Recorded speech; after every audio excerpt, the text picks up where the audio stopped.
Halo pemirsa dimanapun Anda berada, kembali lagi bersama kami di Pilar Pos TV, channel berita Nusantara yang kokoh dalam menyiarkan berita. Sebelum lanjut jangan lupa klik subscribe bagi Anda yang belum subscribe, agar tidak ketinggalan informasi menarik lainnya. Warga apresiasi polisi atas penangkapan pelaku penipuan kredit elektronik. Unit Pidana Ekonomi Satreskrim Polres Pasuruan berhasil menangkap Anggraeni Kuswardani, 26, warga desa Yosowilangun Kidul, Kecamatan Yosowilangun, Kabupaten Lumajang, yang terlibat dalam kasus penipuan berkedok kredit barang elektronik murah. Penipuan ini menyebabkan kerugian hingga 2,6 miliar rupiah dan menimpa sekitar 195 korban. Anggraeni menawarkan kredit barang elektronik dengan iming-iming angsuran murah kepada warga. Namun, setelah para korban menyetor uang, barang yang dijanjikan tak pernah diterima. Modus penipuan ini menyasar warga desa Jatiarjo, Kecamatan Prigen, Kabupaten Pasuruan, yang mayoritas adalah perempuan dan ibu rumah tangga. Polisi bergerak cepat setelah menerima 4 laporan polisi dari masyarakat. Dalam pengungkapan kasus ini, petugas menyita barang bukti berupa 1 kartu ATM atas nama tersangka, 10 unit handphone, 1 unit televisi, 1 unit freezer, 1 kipas angin, dan sejumlah barang lainnya.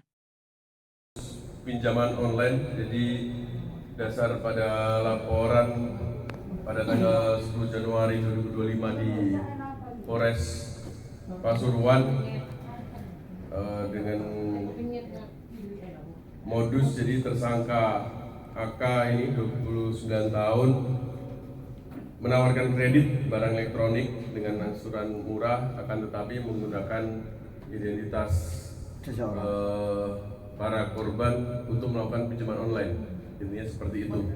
Jadi pada tanggal 25 April 2025 pada hari Jumat dini hari Satreskrim Polres Pasuruan berhasil mengamankan seorang tersangka di Lumajang yang itu tadi kami sampaikan, yakni dalam kasus tindak pidana penipuan dengan modus pinjaman online. Dari sini Satreskrim melakukan penyitaan, ada 10 HP yang bisa kita lihat bersama, ada 1 tab, ada 1 rekening dan barang bukti lain, chat dan lain sebagainya itu. Ini korban juga sudah hampir 200 orang dengan total kerugian sekitar 2,6 miliar. Jadi tersangka dijerat dengan pasal 378 KUHP dengan ancaman hukum selama-lamanya 4 tahun. Seperti itu. Mungkin ada yang mau ditanyakan?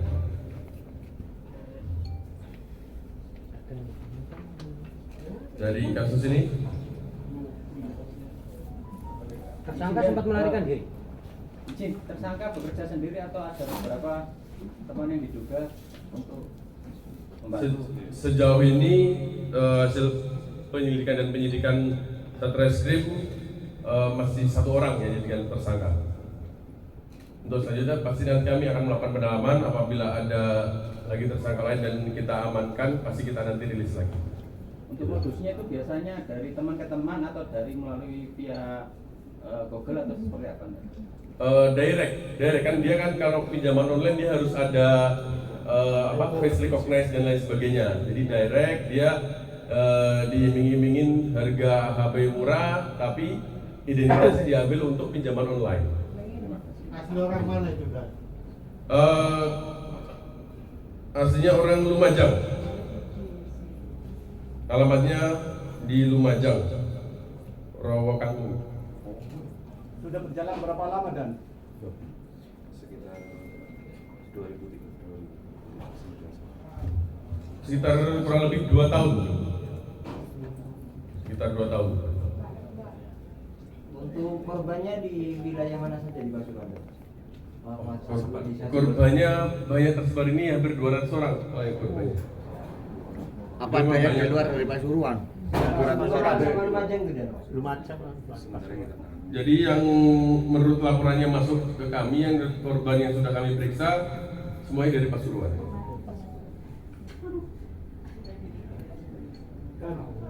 Uangnya ini kan kerugiannya kan 2,6 miliar. Ya. Sama itu buat apa aja uang sebanyak itu? AK ya. Iya. Terus yang kedua Pak, yang kedua. Ini kan korban kan mayoritas Jatiharjo, Kecamatan Brigel. Apakah dari hampir 200 orang itu juga ada yang dari luar daerah? Dari 200 orang itu Pak, apakah ada yang dari luar daerah Pasuruan? Karena selain dari Brigel itu kan juga ada dari Pandaan katanya, ada dari Gempol, ada kemudian ada yang kemudian dari Nganjuk, Ngawi, Madura dan sebagainya. Mungkin bisa disampaikan di sini. Iya, kalau di laporan di Satreskrim Polres Pasuruan semuanya di Kabupaten Pasuruan. Untuk korban-korban lain mungkin laporan di Polres lain kali ya. Dan di kami tidak ada korban yang dari luar Pasuruan sih. Gitu. Komandan, sedangkan korban kan pasti sudah sudah mempunyai utang di pinjol. Nah, dengan tersangka yang sudah tertangkap ini, gimana nasib korban ini yang sudah uangnya dia sudah punya utang di pinjol? Jadi kalau pinjaman online ini untungnya dia yang terdaftar resmi di OJK. Jadi untuk penyelesaian secara keperdataan nanti monggo ditempuh dengan jalur perdata, biasanya melalui OJK. Nanti bisa dikoordinasikan harusnya itu. Tapi kan bukan ranah kami untuk menyelesaikan secara perdata kerugian materinya seperti itu. Tapi kemarin sudah kami arahkan juga para korban bagaimana teknisnya. Dan kita juga sudah memeriksa beberapa platform ya, platform pinjaman online yang digunakan oleh tersangka untuk melakukan aksi penipuannya. Ada berapa platform? Sementara ini ada 6. Sejauh ini yang sudah kita minta keterangan juga itu. Gitu. Dan sementara ini tersangka tunggal ya? Ya, AK sementara ini tersangka tunggal. Kak. Gue akrab ya? Iya, akrab. Kita pinjol lah di situ. Gitu. Itu tadi kan Mas Rijal kan tanya untuk uang 2,6 miliar itu digunakan untuk apa? Oh iya. Kalau saya keterangan di BAP sih pasti digunakan untuk kehidupan sehari-hari. Ya, ada juga utang-utang. Ya intinya untuk kehidupan sehari-hari pribadinya. Gitu. Harusnya bisa. Sekarang habis semua itu kan? Kalau di asetnya habis semua, makanya tidak bisa melakukan pengembalian.